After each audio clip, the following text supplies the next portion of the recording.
మన మానవుని యొక్క ఉనికిలో సరైనటువంటి జీవన విధానానికి ఈ యొక్క యోగా తోడ్పాటు.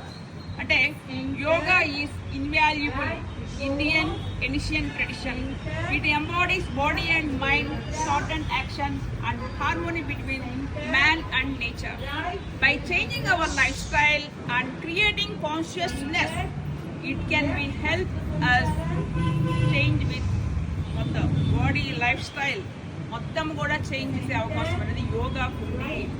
యోగాలో మనం అతిగా ఆవేశము, డిప్రెషన్స్కి వాళ్ళు ఎక్కువ గురవుతున్నారు. వీరి కోసం చక్కటి ప్రాణాయామం, అది మనం లెఫ్ట్ నుంచి ఇన్హీల్ నార్మల్, రైట్ నుండి ఎక్సీల్ 4 times.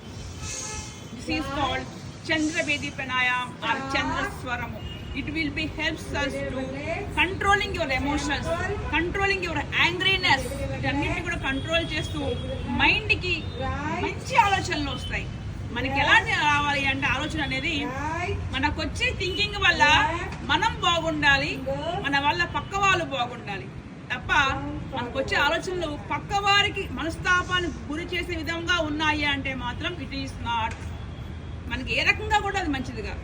మన ఆరోగ్యపరంగా మన చుట్టూ వైబ్రేషన్ అనగా మనం చూడంగానే కొంతమందికి బ్యాడ్ వైబ్స్ వస్తూ ఉంటాయి. ఎందుకంటే అలాంటి తత్వం ఉండే వాళ్ళకి నువ్వు అదే అందరూ బాగుండాలనుకున్నప్పుడు నిన్ను చూస్తే అందరికీ కూడా గౌరవించాలి అనే ఒక తత్వాన్ని ఏర్పరుస్తుంది.